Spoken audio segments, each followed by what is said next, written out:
বন্ধুরা, গোলাপ একটি এমন ফুল যেটা সকলেরই প্রিয় থাকে। তো আজকে এই সময়ে এই শীতের মধ্যে আপনারা এরকম মাত্রায় বড় বড় সাইজের আকারের কিন্তু গোলাপ ফুল পাবেন। সমস্ত ঘরোয়া টিপস, আমি কিন্তু সমস্ত ঘরোয়া টিপস ফলো করেই কিন্তু গাছের মধ্যে এত সুন্দর গ্রোথ করে উঠতে পেরেছি। তো আপনারাও পারবেন। এখানে দেখেন, এটা হলো ভ্যালেন্টাইন রোজ, দুর্দান্ত দেখতে।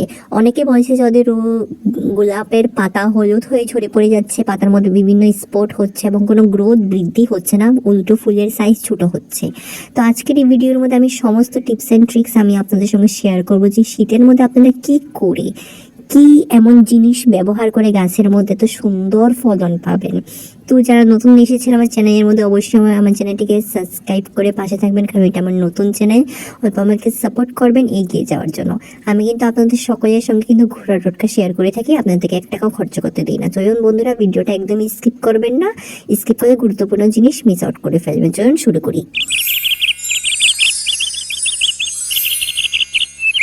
নমস্কার বন্ধুরা, কেমন আছেন সবাই? মিকি মিনিস গার্ডেন্সের মধ্যে আপনাদের সকলকে স্বাগত জানাচ্ছি। আশা করি সবাই ভালো আছেন, সুস্থ আছেন। তো বন্ধুরা, আজকের এই ভিডিও একদম গুরুত্বপূর্ণ হতে চলেছে, কারণ আজকের এই ভিডিওর মধ্যে আমি শেয়ার করব যে গোলাপ গাছের মধ্যে আপনারা প্রতি মাত্রায় নতুন নতুন গ্রোথ, নতুন নতুন শুটস, বেসেল শুটস কী করে বের করবেন।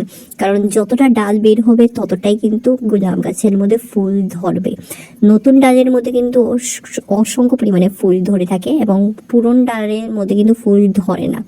তো আপনারা যদি কাটাই ছাটাই কোনো টুনিং করেননি, তো আপনারা এখন পিঞ্চিং করতে পারেন। পিঞ্চিং মানে যেহেতু ধরেন ফুল ফুটে গেছে, সেটা শুকিয়ে গেছে, সেখান থেকে নিচে 3 পাতা নিচ থেকে কেটে দেবেন। তারপরে কিন্তু ওই জায়গার থেকে কিন্তু নতুন নতুন ব্রাঞ্চেস বেরোবে। আর এই যে দেখেন, এই ফুলটি অপূর্ব সুন্দর, একদম 7-8 দিন হয়ে গেছে গাছের মধ্যে, দুর্দান্ত লাগছে, ফুটেই রয়েছে। তো আমি কিন্তু প্রতিনিয়ত কিন্তু সকাল সকাল কিন্তু স্প্রে করি। আপনারা ঠান্ডা জলের কিন্তু অবশ্যই গাছের মধ্যে স্প্রে করবেন, কারণ যতটাই স্প্রে করবেন ততটাই গাছ কিন্তু নতুন নতুন শুটস বের করবে, আর ততটাই কিন্তু আপনাদের গাছ ফাঙ্গাস অ্যাটাক থেকে দূরে থাকবে। কোনো ফাঙ্গাস অ্যাটাক ঝট করে কিন্তু লেগে যাবে না কোনো পাতার মধ্যে। অনেকে ভাই যাদের পাতাগুলো পোকামাকড়ে খেয়ে নিচ্ছে, হলুদ হয়ে ঝরে পড়ে যাচ্ছে, আমার সঙ্গে কিন্তু এই সমস্ত সমস্যা হয়েছে। আমি কিন্তু প্রতিনিয়ত সপ্তাহে 2 দিন করে কিন্তু নিম পাতা সেদ্ধ করা জলের স্প্রে করি, এবং কিন্তু আপনারা নিম অয়েলেরও স্প্রে করতে পারেন। আর এখানে দেখতেই পাচ্ছেন নতুন নতুন কিন্তু গ্রোথ ছোট ছোট বের হয়েই চলেছে। আর ফুলের সাইজ কি করে আপনারা বড় করবেন, অনেকে সেটা জানতে চায়। কারণ গোলাপ কিন্তু শীতের ফুল, শীতের মধ্যে কিন্তু খুব ভালো গ্রোথ হয় গোলাপ ফুলের। তো ভীষণ সুন্দর একটা ফ্র্যাগনেন্সও বের হচ্ছে। তো ফুলের সাইজ বৃদ্ধি করার জন্য কিন্তু অবশ্যই গাছের মধ্যে ফোকাস রাখতে হবে খাওয়ার। কি এমন খাবার আছে, তো সেটাই আজকের এই ভিডিওর মধ্যে আমি শেয়ার করবো। সেই খাবারটা আপনারা সকলের বাড়িতেই পেয়ে যাবেন। এখানে দেখেন ছোট ছোট গাছের মধ্যে শুটস বের হয়েই চলেছে এবং পাতাগুলো দেখেন একদম হেলদি। আমি কিন্তু কোনো কেমিক্যাল কোনো কিছু ব্যবহার করি না গাছের মধ্যে, সমস্ত অর্গ্যানিক খাবার ব্যবহার করি, কিন্তু গাছের মধ্যে এত সুন্দর আমি ফলন পাচ্ছি। আমি কিন্তু 1 টাকাও খরচ করে কোনো মার্কেট ফার্টিলাইজার কিনে এনে গাছের মধ্যে দিই না।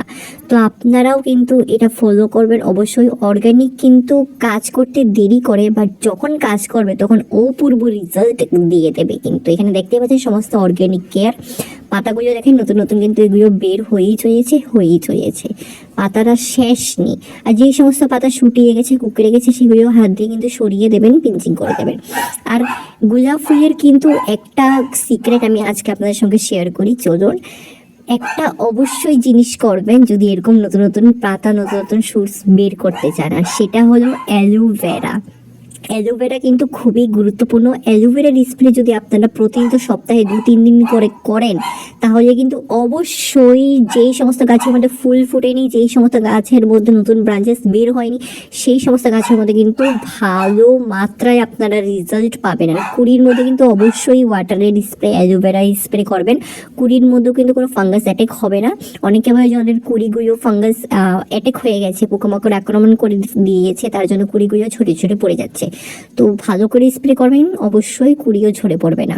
আর এই সমস্ত পাতা যদি গাছের মধ্যে লক্ষ্য করেন, অবশ্যই পিঞ্চিং করে নেবেন, কারণ একটা পাতা থেকে কিন্তু সমস্ত পাতা আক্রমণ হয়ে যাওয়ার চান্সেসটা বেশি থাকে গাছের মধ্যে, কারণ শীতের মধ্যে কিন্তু অতিমাত্রায় ফাঙ্গাস অ্যাটাকটা হয়ে যায়। তো গাছকে যদি সুস্থ রাখতে চান, বাঁচাতে চান, তাহলে প্রতিনিয়ত কিন্তু স্প্রে করবেনই করবেন, সেটা অ্যালোভেরার স্প্রে হোক অথবা ঠান্ডা জলের স্প্রে হোক। তো এখন খাবারের বিষয়ে আসি। তো এই হলো সেই খাবারটি, অল্প পরিমাণ মতন ঘুটে নিয়েছি। এখন এই খাওয়াটি কিন্তু আমি গাছের শিকড়ের মধ্যে দিয়ে দেবো। আর এটা কি খাবার দিচ্ছি সেটা অবশ্যই এখন আমি আপনার সঙ্গে শেয়ার করব। এটা হলো এমন একটি টনিক গাছের মধ্যে, যেটা খুবই গুরুত্বপূর্ণ গোলাপ গাছের মধ্যে, কারণ এটি দেওয়ার পর কিন্তু গাছের রুট বৃদ্ধি হয়। গাছের শিকড় যদি বাড়ে তাহলে অবশ্যই আপনাদের গাছও উপর থেকে বাড়বে।